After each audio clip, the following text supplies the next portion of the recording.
கிறிஸ்துவுக்குள் பிரியமானவர்களுக்கு ஆண்டவராக இயேசு கிறிஸ்துவுடைய இனிய நாமத்தினாலே வாழ்த்துக்கள். கடன் இல்லாத வாழ்க்கை என்ற தலைப்பிலே தியானிக்கிறோம். சிங்கத்தின் வாயை கிழிப்போம். கோலியாத்தை வீழ்த்தும் முன்பாக தாவீது செஞ்ச மாதிரி சிங்கத்தையும் கரடியையும் நாம் வீழ்த்தியாகணும். ஏழை ஜனங்களை ஆளக்கூடிய துஷ்ட அதிகாரி கெர்ச்சிக்கிற சிங்கத்திற்கும் அலைந்து திரிகிற கரடிக்கும் ஒப்பாயிருக்கிறான் என்று நீதிமொழிகள் 28:15 சொல்லப்பட்டிருக்கிறது.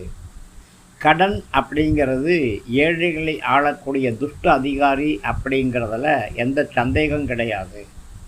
அதனால் கடனை கெர்ச்சிக்கிற சிங்கத்துக்கும் அலைந்து திரியக்கூடிய கரடிக்கும் ஒப்பாக்க சொல்ல முடியும். சிங்கம் மேய்ப்பனிடத்திலிருந்து ஆட்டை பறித்து விழுங்க முயற்சிக்குது இல்லையா? அதே போல தான் நம்முடைய எதிரியாளியாகிய பிசாசானவன் எவனை விழுங்கலாமோ அப்படின்னு வகை தேடி சுற்றி திரிகிறான். என்னதான் தாவீது சொல்கிறாரு சங்கீதம் 7:2, சத்துரு சிங்கம் போல என் ஆத்மாவை பிடித்து கொண்டு போய் அப்படின்னு சொல்கிறாரு. பிரியமானவர்களே, நம்ம வீழ்த்துவதற்கு சத்துரு செய்யக்கூடிய முதல் தாக்குதல் நம்முடைய ஆத்ம பகுதி, அதாவது நம்முடைய சிந்தை. அதுதான் பிசாசுடைய முதல் இலக்கு.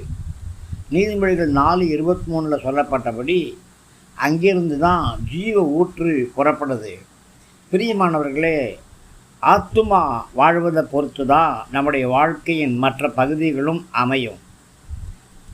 நம்முடைய ஆத்துமாவில் தேவனை குறித்தும் பணத்தை குறித்தும் தவறான எண்ணங்களை விதைக்கிறதன் மூலியமாக பிசாசு வெற்றி அடைய முடியும் அப்படின்னு நினைக்கிறான். நாமும் கூட இந்த விஷயங்களில் குழம்பி போய் இருக்கிறபடியினாலே சாத்தானுக்கு இரையாகிறோம். தெளிந்த புத்தியுள்ளவர்களாக இருங்க, விழித்திருங்க. ஏன்னா உங்கள் எதிராளியாகிய பிசாசானவன் கெர்ச்சிக்கிற சிங்கத்தைப் போல எவனை விழுங்கலாமோ என்று வகை தேடி சுற்றி திரிகிறான் என்று 1 பேதுரு 5:8 நாம் வாசிக்கிறோம். தேவனையும் தேவனுடைய ராஜ்யம் செயல்படும் முறைகளையும் நாம் முதலாவது அறிஞ்சு கொள்ளணும். நாம் கடன்லேருந்து விடுதலை பெறணும் அப்படின்னா முதலாவது தேவனுடைய உள்ளத்தை நாம் புரிந்து கொள்ளணும். நம்முடைய தேவன் செழிப்பின் தேவன் அப்படிங்கிறத நாம் அறிந்து கொள்கிற வரைக்கும் செழிப்பின் அபிஷேகத்தை நாம் பெற்றுக்கொள்ள முடியாது. சங்கீதம் 35:27 என் நீதி விளங்க விரும்புகிறவர்கள் கம்பீரித்து மகிழ்ந்து தமது ஊழியக்காரனுடைய சுகத்தை விரும்பக்கூடிய கர்த்தருக்கு மகிமை உண்டாவதாக என்று எப்பொழுதும் சொல்ல கடவர்கள் என்று வேதம் சொல்லுது.